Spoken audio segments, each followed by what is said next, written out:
Hello students, welcome to learn me now. Last videos में हमने देखा पैराग्राफ क्या है, पैराग्राफ के कैरेक्टरिस्टिक्स क्या हैं, उसके पार्ट्स क्या हैं और पैराग्राफ्स को किन किन ग्रुप्स में क्लासिफाई किया जा सकता है।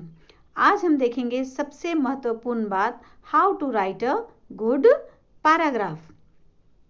तो एक अच्छे पैराग्राफ को कैसे लिखा जाता है।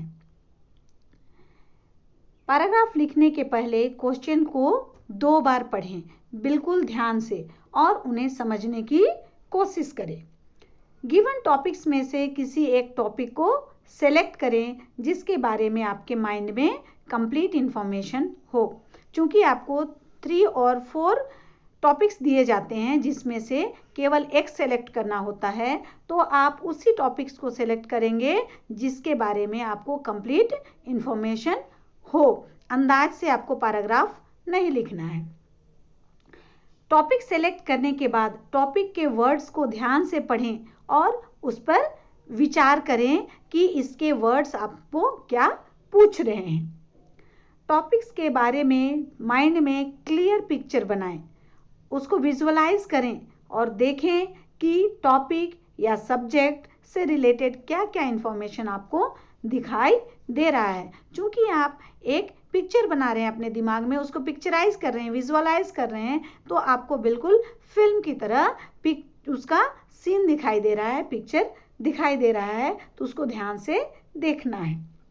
अगर सिलेक्टेड सब्जेक्ट डिस्क्रिप्टिव, नरेटिव या इमेजिनेटिव टाइप के पैराग्राफ में से हैं, तो अपने 5 सेंस ऑर्गन्स आँख, कान, नाक, जीभ और त्वचा अर्थात स्किन का यूज करें और सोचें कि जो पिक्चर आपने विजुअलाइज किया, जो आपने अपने मन में देखा, जो सीन आपको दिखाई दे रहा है, उसमें क्या क्या आप देख रहे हैं, क्या क्या सुन रहे हैं, क्या क्या स्मेल कर रहे हैं, क्या क्या टेस्ट कर रहे हैं या फिर आप क्या क्या फील कर रहे हैं। और इन्हीं सारे फीलिंग्स को, इन्हीं सारे सीन को आपको पैराग्राफ में लिखना है। अगर सिलेक्टेड सब्जेक्ट आर्ग्यूमेंटेटिव या रिफ्लेक्टिव पैराग्राफ में से है, तो दिमाग पर जोर लगाकर याद करें कि उस सब्जेक्ट से रिलेटेड किन किन बातों को आपने अपने पेरेंट्स, टीचर्स, फ्रेंड्स या किसी और से सुना हो या फिर बुक्स, मैगजीन्स या न्यूज़पेपर में पढ़ा हो। ये सारे इंफॉर्मेशंस को जो आपने सुना या पढ़ा या देखा या जाना, इन सबको पैराग्राफ में आपको लिखना है। आपके दिमाग में ये जो आइडियाज़ आ रहे हैं उन्हें कलेक्ट करना है। अगर आप घर पर ऐसे लिखकर प्रैक्टिस कर रहे हैं तो इन आइडियाज़ को पेपर में लिखें, उन्हें जॉट डाउन करें और अगर एग्ज़ाम हॉल में हैं तो अपने माइंड में इन्हें आपस में जोड़ें ताकि ज़रूरत पड़ने पर ये मिस ना हो और आप इन्हें भूलें नहीं, ज़रूरत पर इन्हें याद करके लिख सकें।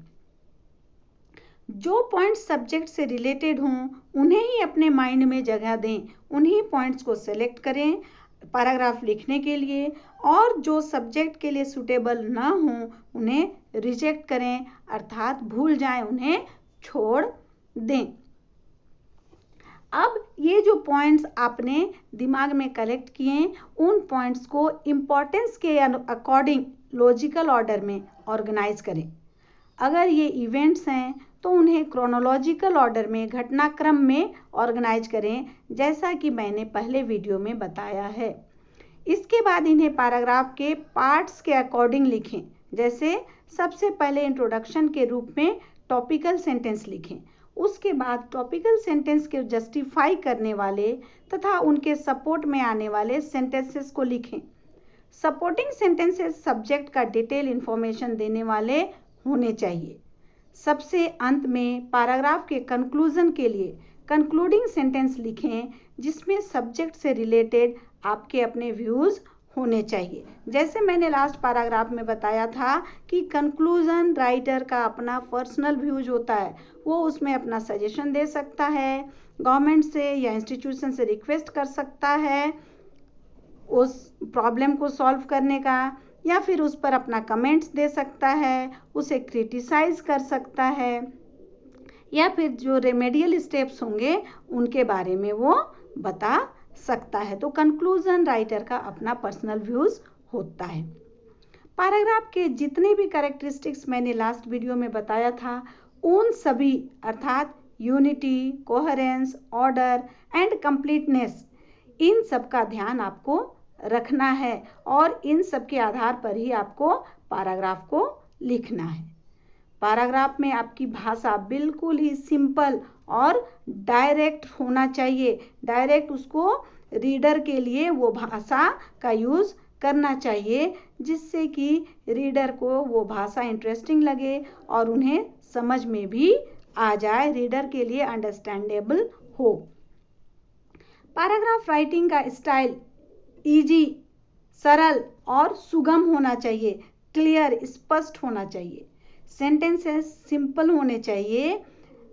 कॉम्प्लेक्स सेंटेंस लिखने पर ग्रामेटिकल एरर होने का फियर रहता है, इसीलिए सेंटेंस को स्मॉल एंड सिंपल होना चाहिए। पैराग्राफ पूरा हो जाने पर उसे रिवाइज करना न भूलें। रिवाइज करने पर स्पेलिंग मिस्टेक और ग्रामेटिकल एरर का चेक हो जाता है और आपके पास उसमें सुधार करने का समय रहता है। इसीलिए आप एग्जाम के बाद एक बार जरूर से क्वेश्चन के आंसर का रिवाइज कर लें। कुछ मोस्ट इम्पॉर्टेंट टिप्स मैं आपको बोनस के रूप में देना चाहती हूँ। वो है कि अट्रैक्टिव इंट्रोडक्शन और अट्रैक्टिव कंक्लूजन अधिक मार्क्स दिलाते हैं। इनका ख्याल रखें और अपने पैराग्राफ के इंट्रोडक्शन और कंक्लूजन को मोस्ट अट्रैक्टिव बनाएं। दूसरी बात, डिस्क्रिप्टिव और नैरेटिव पैराग्राफ्स दूसरे पैराग्राफ्स की तुलना में लिखने में इजी होते हैं और ज़्यादा मार्क्स दिलाते हैं। इसलिए स्टूडेंट्स ट्राई करें कि डिस्क्रिप्टिव या नैरेटिव पैराग्राफ का ही टॉपिक आप सेलेक्ट करें और उसी का आंसर करें, जिससे कि आपको लिखने में आसानी हो और आपको ज़्यादा से ज़्यादा मार्क्स भी मिले। Last but not the least, paragraph को एग्जाम में सबसे लास्ट में लिखें। सारे क्वेश्चंस के आंसर लिखने के बाद आप टेंशन फ्री होकर पैराग्राफ के बारे में फ्रीली सोच पाएंगे। बाकी क्वेश्चंस के लिखने या छूटने का भय आपको रहेगा नहीं, तो आप पैराग्राफ को सोचने में ज़्यादा समय देंगे और आपका पैराग्राफ ज़्यादा इम्प्रेसिव बनेगा। इस तरह से आपका पैराग्राफ राइटिंग कंप्लीट हो गया। आपने एक गुड पैराग्राफ लिख लिया। अब बारी है मेरे पैराग्राफ राइटिंग के आइडियाज़ को कमेंट करने का।